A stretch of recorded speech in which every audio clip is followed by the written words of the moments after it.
getting someone to like you as quick as possible. Getting them to feel good about you as quick as possible. To give you a perfect example, you're going with your husband, wife, or significant other to their boss's house for dinner. With me? Now, you know, if your boss and his wife don't like you, gosh, maybe your partner could lose their job. You got to get them to like you, right? You want them to like you. So you're going to be on your best behavior. And as soon as you get there, you're going to try to say things to get them to like you, to warm up to you. You might compliment them in some way or compliment their home. This is a lovely home that you have.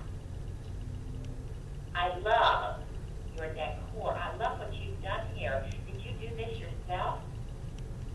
These are things we say to get people to warm up and like us. A compliment, or perhaps relating to them in some way. Oh, is this your little dog? Is this a terrier? I have a terrier. Oh, it's so cute. You know, that kind of thing. They have a dog, you have a dog. Maybe you have a mutual friend. You could compliment how nice their yard looks. That's establishing rapport. And then you want to be a good listener. You don't want to be talking the whole time. You want to be the one who listens so that they think that you care about them. So they think that you're interested in them. People love people who listen, and especially in a work situation where I'm going to be working with you, I want you to understand what I'm concerned about. I don't want you talking. I want you listening, and I want to think that you're hearing what I'm saying when I tell you that we need to sell this house fast. When I tell you that I don't want to be here when my husband is in New York. So, being a good listener. Now, for some of us, that's hard because I think that being a good listener has really gone by the wayside in our society. I think we've become a society that's a lot about us individually, and we don't hear what other people are saying. Have you ever told a friend something, and then, you know, you're telling them something that really matters to you, and a few minutes later, they ask you something that indicates they didn't even listen to what you said. They didn't even hear, they didn't even care. It happens a lot, doesn't it? So we don't want it to happen here. So whether you are a good listener or not, you need to appear to be. So how can you appear to be? By repeating what they've said to you. So you do want a quick sale then on your home. I see. You really would like to get to New York then as quick as possible. You could take notes. You could write down what they're saying, which shows them that you're getting it. But people want to feel like you're listening. And you need to make it personal. Use their name, Mr. and Mrs. Jones. Mrs. Jones, so nice to meet you. Mr. Jones, I've heard a lot about you as well. I want you, I don't care what age you are, to use people's formal name until they give you permission otherwise. And if you think that's old school, remember, the big majority of your customers are baby boomers. Who many are old school. But even young people like to be shown respect. So wait for them to give you permission to use their first name. This is the sales situation. You're not going to their home for a party. You're going to their home for business. So if you're older and you're meeting with someone 20 years, 30 years younger than you, I still want you to refer to them by their name. Mr. Johnson, Mrs. Johnson, how are you? John Smith here. Now, she said, oh, just call me Sally. Then call her Sally, but not until she gives you that permission. Some people keep you at a distance and let you refer to them by their formal name and until they start feeling better about you, and then they say, why don't you just call me Sally? And then you know you made that breakthrough. Watch for it.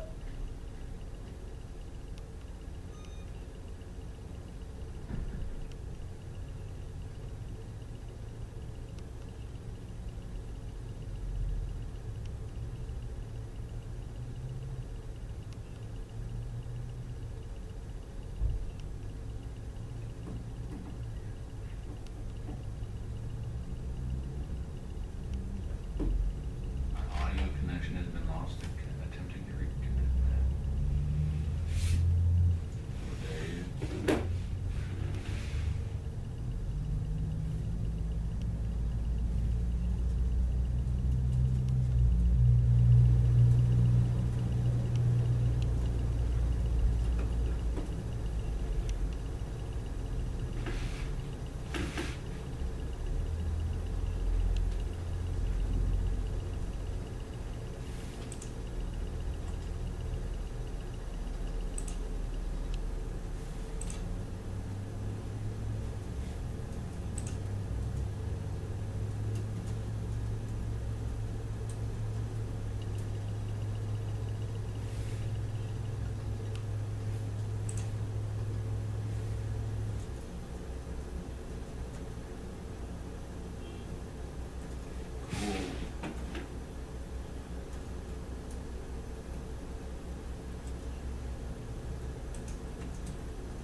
There's my audio connection.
That we might be competing with as well. And I'll have a full report for you tonight in detail, guiding you in your pricing decision. So don't give it away here, even if you think you've got a price in mind. You might be wrong. When you get back to the office and start looking at what actually sold and how it compares, you could be off. And now you have to backpedal. You don't want to be doing that.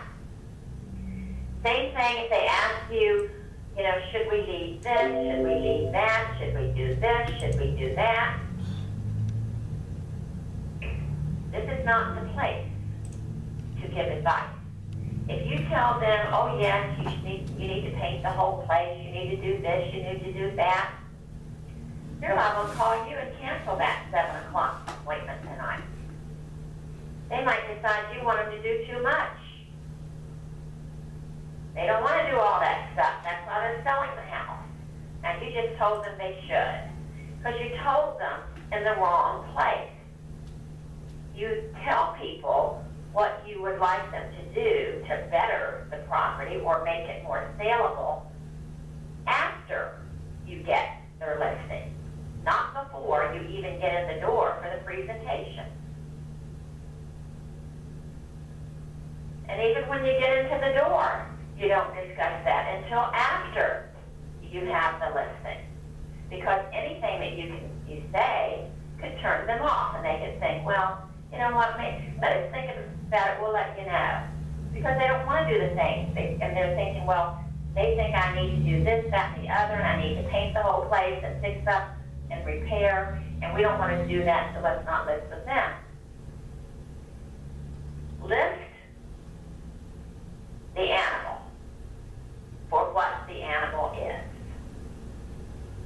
Then tell them the things that you think would be a good idea to do. You're not going to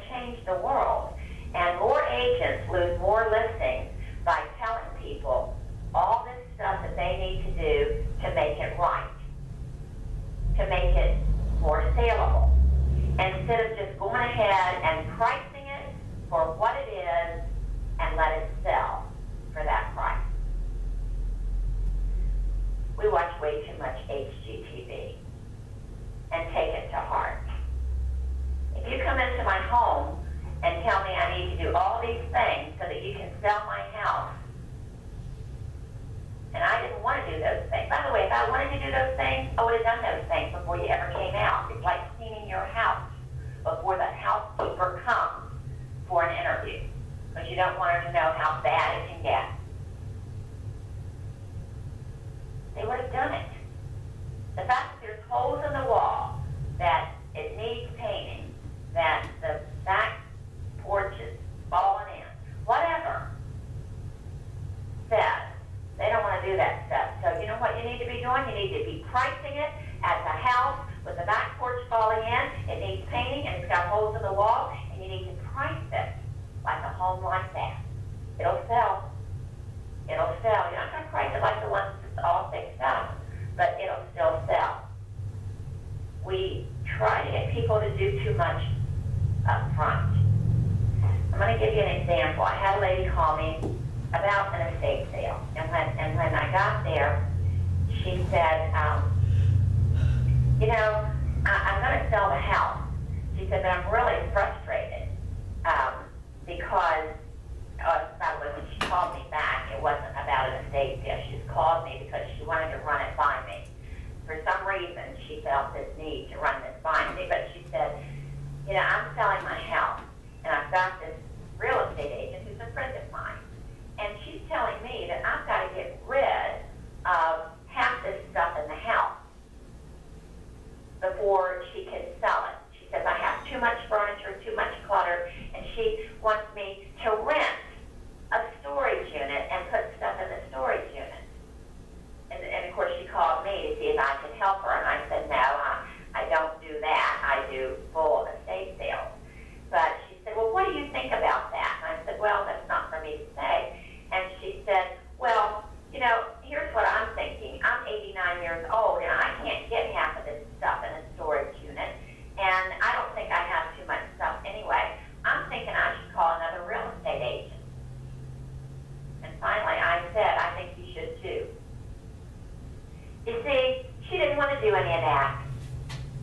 And her friend lost the listing to another agent because the other agent came in and said to herself, gosh, this place is cluttered. It's got a lot of furniture in it. Doesn't show real well. So I'm not going to price it on the high end of the price range.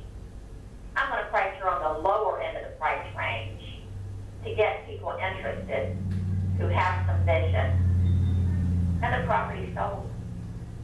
Of course it'll sell if you price it in line with the situation. But don't try to change it. And certainly, any suggestions you have, hold them. Not here in the walkthrough. Hold them until the actual listing presentation, and then hold them until after you've got the listing. I want you to only tell people things that they should be doing that are doable. Mrs. Johnson, now that your home is on the market with me, here's some ideas of some things you might want to do that would make this home sell even faster. You might want to fix the deck. You might want to paint. But don't change the price because it could very well be that she's not going to do it. Could very well be that she's not going to do it. I had a fella in Tennessee in a class one time. I remember him because he told me he had a 7th grade education, but he got his GED. And with that, he can get a real estate license. And he had done very well for himself, and he was very proud of that. A very proud person of the fact that he had done well. But he did tell me at this point in the class, he said, you just told me why I'm predominantly a selling agent. He said, I try to get listings. I've been on a lot of listing appointments, but before I got my real estate license, I worked for my dad.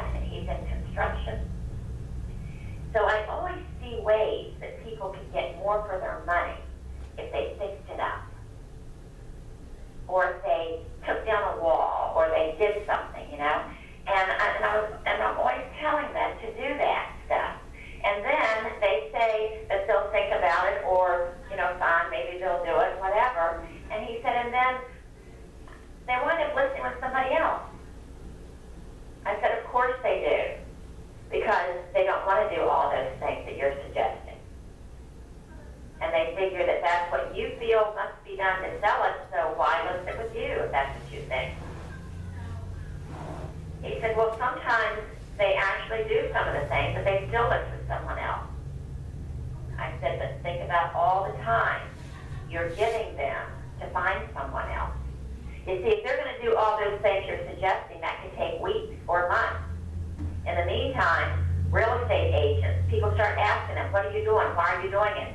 They say, well, we're doing it because we're going to sell our house. Now, lots of agents are hearing about it, and lots of agents are approaching them, and now your competition is swooping in.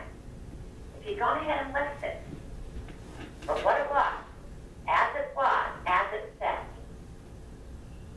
he said, yeah, he said, and I said, not to mention that once people do things to their property, they expect to get that money back.